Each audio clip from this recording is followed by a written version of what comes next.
Hello and welcome to 5-Year Club video number 334. Today we're going to look at some entrepreneurial biographies. Why? Well, I've been thinking more about risk-taking recently, both because I need to take more risk in general, and also because when the market crashes, there are going to be a lot of opportunities if you are willing to take the risk. And I think that we're close, like a market crash in our future is closer than the last market crash in our past. I think there's good kind of like historical or statistical evidence for that. Not that I can give you a particular year or a particular mode in terms of which asset classes will punch themselves in the face the hardest or how to take advantage of those. I just know that when things go to crap, people who have money can take advantage of it.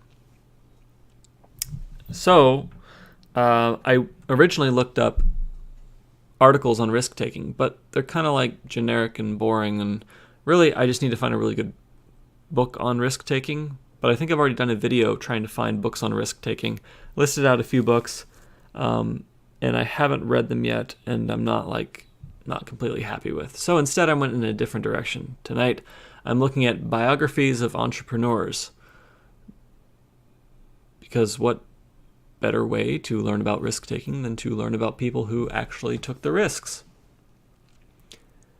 And it's not going to be a long video. I'm just going to flash the names in front of you, and if you want to check one of them out, I recommend it. And specifically, I find Audible really helpful. And this isn't like, there's no affiliate link anywhere in this video. That's how I'm best at consuming long books.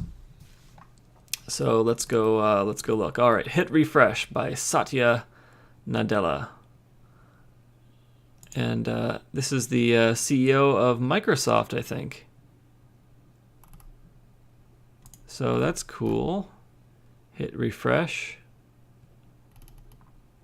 Maybe I should add that book to my Amazon. It's interesting though, it's kind of like, you know, this guy is, he's the CEO of Microsoft, but do you have to take a lot of risks to become the CEO of Microsoft? Like, I get it if you start a small company, right? But if you join a large company and then rise through the ranks over time, I mean, I guess you have to make take some risks along the way. I haven't read the book yet. All right, click Add to List. So maybe when I get my Audible credit this month, I will take advantage of this book. All right, next one, The Airbnb Story, How 3 Guys Disrupted an Industry, Made Billions of Dollars, and Plenty of Enemies by Lee Gallagher. The next one is The Undoing Project, A Friendship That Changed the World by Michael Lewis. I read that book, or I listened to it. It was an excellent book.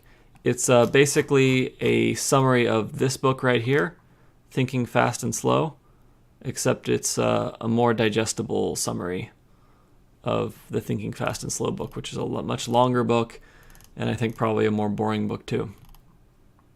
To Pixar and Beyond, My Unlikely Journey with Steve Jobs to Make Entertainment History by Lawrence Levy. So, okay, it's another angle on Steve Jobs.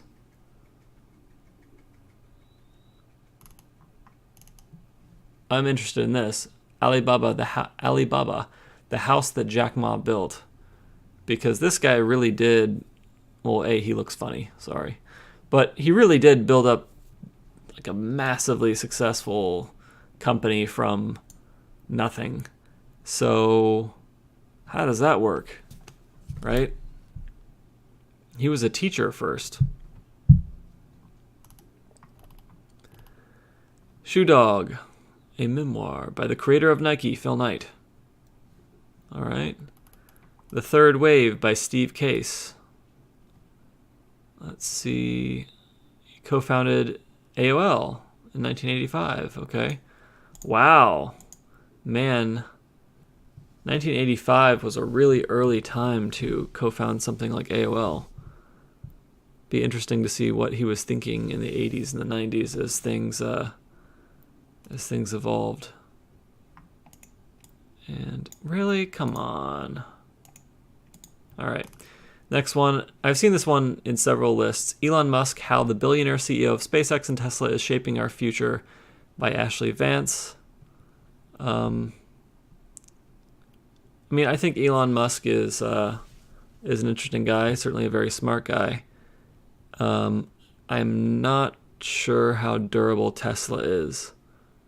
I think he's doing very interesting things, but he's taken on a tremendous amount of investment, and I don't know if Tesla has debt, but it seems like less stable than Alibaba, for example. And I'm more interested in building a long-term stable company than a high-flying explosion crash. But maybe to grow that fast, you have to be a high-flying explosion crash. Who knows? How Google Works by Eric Schmidt. That's the next one. So that will be interesting, how he thinks how Google works.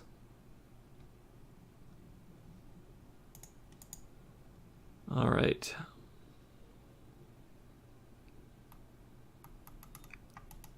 The hard thing about hard things, building a business when there are no easy answers. I listened to this one also. It was a good one. I enjoyed it. It feels like someone kind of talking over coffee about things he's done in the past. I'm not sure that from a systems point of view, like, it will give you a system for succeeding. It'll just give you the perspective of somebody who did succeed. The next one is another one that's in a bunch of lists, The Everything Store, Jeff Bezos and the Age of Amazon. So I will open up that and check it out, put it on my list. Lean In, Women, Work, and the Will to Lead by Sheryl Sandberg. Draws on her own experiences of rising to the top echelons of business to talk about the things women can do to help themselves. So this is very different. I haven't read this yet. I think my mom read it, but very different than all the other books because it's the first woman on this list. So it's definitely a different perspective. And finally, the perennial favorite, Steve Jobs, The Exclusive Biography by Walter Isaacson. And I did listen to this, and I should probably listen to it again. Again, I'm not sure. It doesn't really give you a system, right? It just says what happened for Steve Jobs. And you realize, I think, from reading that book, that Steve Jobs probably would have been successful in his life no matter what. But he was only Apple successful because he was able to pair up with Steve Wozniak so early. And I'm really not sure that he would have had the kind of billionaire success if he had not gotten into computers and been in Silicon Valley. He may have, owned a very successful line of restaurants or something and, had $100 million. Not too bad. All right. Well, that is it.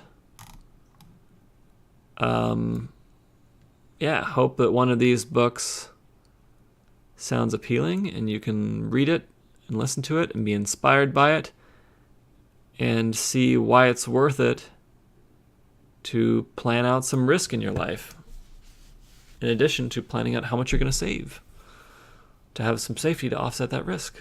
All right. That is the end of 334. Hope you enjoyed it. Have a fabulous evening.